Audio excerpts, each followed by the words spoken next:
گوشت کا ٹکڑا آ گیا خدا کے نبی کے پاس، گوشت کا، جبکہ عثمان ابن عفان کے ہاں دھن دولت کی کمی وہ تھی نہیں۔ ایک مرتبہ یوں ہوا کہ عثمان ابن عفان نے اللہ کے نبی کی دعوت کی، رسول خدا تشریف جو لائے تو عثمان ابن عفان کی نگاہیں بدستور پیغمبر کے قدموں پر تھی۔ مولانا ضیاء الرحمن فاروقی شہید رحمت اللہ علیہ، ان سے کسی نے پوچھا انکم آمدنی آپ کی نہیں کہ ٹوپی بلے بلے، غصہ تو وہ بھی، جوتی بھی اعلیٰ، ٹوپی بھی اعلیٰ۔ حضرت فاروق شہید رحمۃ اللہ فرمانے لگے معاملہ یہ ہے کہ دشمن کی نگاہ ہمیشہ پاؤں پر ہوتی ہے اور دوست کی نگاہ ہمیشہ سر ماتھے چہرے کی جانب ہوتی ہے۔ جب دوست اچھی ٹوپی دیکھے گا تو دل ٹھنڈا ہو جائے گا اور دشمن پیروں کو دیکھے گا کل کا جلتا آج مر جائے گا۔ اسی لیے جوتی بھی اچھی پہنتا ہوں، ٹوپی بھی۔ عثمان ابن عفان کی نگاہیں پیغمبر کے قدموں پر تھی۔ کسی نے کہا عثمان زمانہ پیغمبر کا سراپا دیکھتا ہے، نبی کا چہرہ دیکھتا ہے، تو محبوب پیغمبر کے قدموں پر نگاہیں جما کے کیوں بیٹھا ہے؟ عثمان ابن عفان کہنے لگے میرے بخت کھل گئے، خدا کے رسول نے میری دعوت قبول کر لی، میں اللہ کے نبی کے قدموں کو دیکھ نہیں رہا، رسول خدا کے قدموں کو گن رہا ہوں کہ جتنے قدم اٹھا کے خدا کے نبی میرے گھر میں آئیں گے ہر ایک قدم پر ایک غلام شکرانے کے طور پہ آزاد کر دوں گا کہ عرشوں کا دلہا محمد میرے گھر میں تشریف لائے۔ تو کمی عثمان ابن عفان کے گھر میں کوئی تھی ہی نہیں، لیکن ہوا کیا کہ گوشت کا ٹکڑا جو آیا تو اللہ کے نبی نے اپنے منہ بولے بیٹے حضرت اسامہ بن زید سے کہا جا اور یہ ٹکڑا میری بیٹی سیدہ رقیہ کو دے کر آ، اگرچہ میرے بھائی داماد کروڑ پتی ہی کیوں نہ ہو، اس کے کروڑوں کی دولت ایک طرف اور ماں باپ گھر سے آنے والی گرمی کے موسم میں آم کی پیٹی ایک تھی۔ بھائی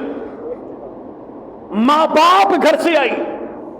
پھر باپ محمد رسول اللہ جیسا، حضرت اسامہ بن زید گئے، ابھی ہوئے پردے والی آیات اتری،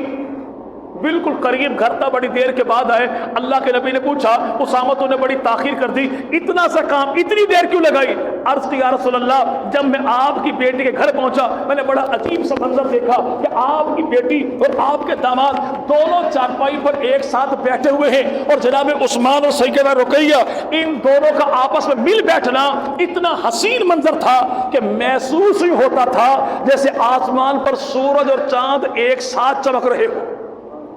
تو امام الانبیاء مدنی کریم صلی اللہ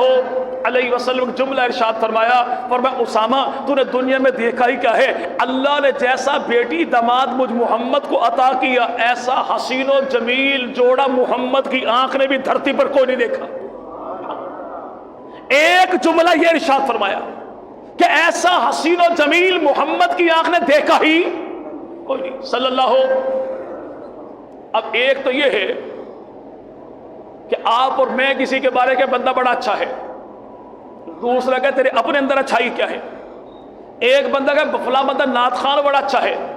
وہ کہ آپ نے نعت خانی کے فن جانتے ہیں؟ جی میں تو نہیں جانتا۔ کہ پھر فن نعت خانی جاننے والے طاہر جھنگوی صاحب ہے، اگر طاہر جھنگوی کسی کے بارے کہہ دینا یار بڑا نعت خان ہے تو ماننا پڑے گا کہ اپنے فن کا استاد کہہ رہا ہے کہ یہ بڑا نعت خان ہے، تو تیرے میرے بھائی بات وہاں پر چلے گی نہیں، تیری میری دال وہاں پہ گلے گی نہیں۔ یہاں پر تو میں کسی کے بارے کا کہیں کہ بندہ بڑا حسین ہے جس کو کائنات کا سردار محمد عربی کہے، جس کو اللہ نے کہا تیرے جیسا بنایا ہی،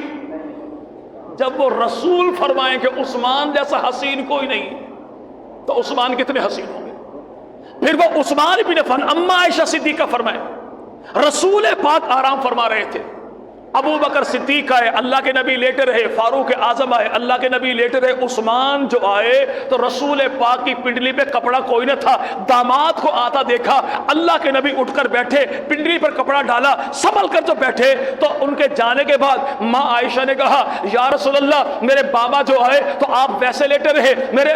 حفصہ کے ابا حضرت عمر جو آئے تو آپ ویسے ہی لیٹے رہے، داماد جو آیا تو اٹھ کر بیٹھ گئے۔ وجہ کیا ہے؟ رسول پاک فرماتے ہیں عثمان ایسے حیا والا ہے، مجھے ڈر اس بات کا تھا اگر میں ویسا لیٹا رہا تو عثمان من کی بات کر نہیں پائے گا، اور میں اس عثمان سے حیا کیوں نہ کروں جس سے آسمان کے فرشتے بھی حیا کرتے ہیں، جس سے آسمان کے فرشتے بھی